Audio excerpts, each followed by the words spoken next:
Hi, welcome to my channel. All updates for you. First time சேனலுக்கு வரவங்க மறக்காம subscribe பண்ணிக்கோங்க. இந்த வீடியோல மெட்ராஸ் யுனிவர்சிட்டி ஐடி அப்டேட் தான் வந்து பார்க்க போறோம். ஸோ நிறைய பேர் கமெண்ட் செக்ஷன்ல கேட்டிருந்தது மெட்ராஸ் யுனிவர்சிட்டி ஐடியில் எப்போ வந்து அட்மிஷன் ஓப்பன் பண்ணுவாங்க அப்படின்ற மாதிரி கேட்டிருந்தீங்க. ஆல்ரெடி பார்த்தீங்கன்னா கேலண்டர் இயர் அட்மிஷன் ஓப்பன் பண்ணி க்ளோஸ் பண்ணிட்டாங்க. இப்போ பார்த்தீங்கன்னா அகாடமிக் இயர் 2024-2025 அட்மிஷன் வந்து ஓப்பன் பண்ணுவாங்க. அட்மிஷனுக்கு பார்த்தீங்கன்னா இந்த மந்த் எண்டுக்குள்ள நோட்டிஃபிகேஷன் வந்து கொடுத்துருவாங்க ஃப்ரெண்ட்ஸ்.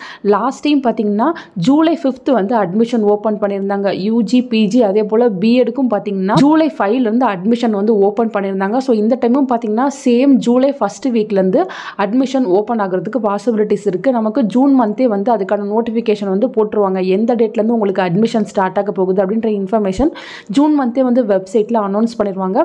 ஸோ டேட் பார்த்தீங்கன்னா இன்னும் அக்யூரேட்டாக தெரியல, கொஞ்சம் வெயிட் பண்ணுங்கள். June last R July first உங்களுக்கான அட்மிஷன் வந்து ஓப்பன் பண்ணிடுவாங்க. யார் யாரெல்லாம் மெட்ராஸ் யூனிவர்சிட்டியில் அட்மிஷன் போகணுன்னு வெயிட் பண்ணிட்டு இருக்கீங்களோ இன்னும் கொஞ்சம் வெயிட் பண்ணுங்கள். சூன் வந்து அட்மிஷன் ப்ராசஸ் எல்லாமே ஸ்டார்ட் ஆயிரும். ஸ்டார்ட் ஆனதுக்கப்புறம் எப்படி அட்மிஷன் போடணும் ஆன்லைனில் அப்படின்றதுக்கு டெமோ வீடியோ போட்டு சொல்கிறேன். ஸோ நீங்கள் ப்ராஸ்பெக்டஸை செக் பண்ணணும்னா இப்போ கூட வெப்சைட்டில் வந்து செக் பண்ணலாம். வெப்சைட்டில் கீழே லாஸ்ட்டில் போனீங்கன்னா ஆன்லைன் அட்மிஷன் இருக்கும். அதில் பார்த்தீங்கன்னா ரெஜிஸ்ட்ரேஷன் ஸ்டெப்ஸ், அதுக்கப்புறம் ஜென்ரல் இன்ஸ்ட்ரக்ஷன், அதுக்கப்புறம் பார்த்தீங்கன்னா ப்ராஸ்பெக்டஸ் அப்படின்னு ஒன்று இருக்கும். இதிலே பார்த்தீங்கன்னா பிஜிக்கு தனியாக, யூஜிக்கு தனியாக, அதே போல் பார்த்தீங்கன்னா எம்பிஏக்கு தனியாக, டிப்ளமோ சர்டிஃபிகேட் கோர்ஸுக்கு தனித்தனியாக வந்து ப்ராஸ்பெக்டஸ் வந்து கொடுத்துருக்காங்க. இதை வந்து டவுன்லோட் பண்ணி நீங்கள் செக் பண்ணி பார்த்துக்கலாம்.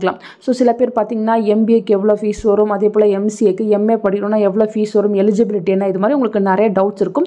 ஸோ வெப்சைட்டில் ப்ராஸ்பெக்டஸ் இருக்குது, நீங்கள் டவுன்லோட் பண்ணி ஃபீஸ் எவ்வளோ, என்ன எலிஜிபிலிட்டி இருக்குது, எல்லா இன்ஃபர்மேஷனுமே நீங்கள் இப்போவே கூட செக் பண்ணி பார்த்துக்கலாம். ஸோ உங்களுக்கு ஓகேனா நீங்கள் வெயிட் பண்ணுங்கள். ஐடியில் அட்மிஷன் ஓப்பன் ஆனதுக்கப்புறம் நான் வீடியோ போகிறேன். அதுக்கப்புறம் வந்து நீங்கள் ஆன்லைனில் அட்மிஷன் போட்டுக்கலாம் ஃப்ரெண்ட்ஸ். ஃபர்தராக உங்களுக்கு எந்த அப்டேட் கிடைச்சாலும் கண்டிப்பாக நான் வீடியோ போட்டு சொல்கிறேன். வேறு ஏதாவது யூனிவர்சிட்டிக்கு அட்மிஷன் ஓப்பன் ஆனாலும் கண்டிப்பாக நான் வீடியோ போட்டு சொல்கிறேன் ஃப்ரெண்ட்ஸ். இதுவரையும் டிஎன்ஓயில் மட்டும்தான் வந்து அட்மிஷன் ஓப்பன் பண்ணியிருக்காங்க. ஃபர்தராக பார்த்தீங்கன்னா வேறு எந்த அப்டேட் கிடைச்சாலும் இமீடியட்டாக நான் இன்டிமேட் பண்ணுறேன். தேங்க்யூ ஃபார் வாட்சிங்.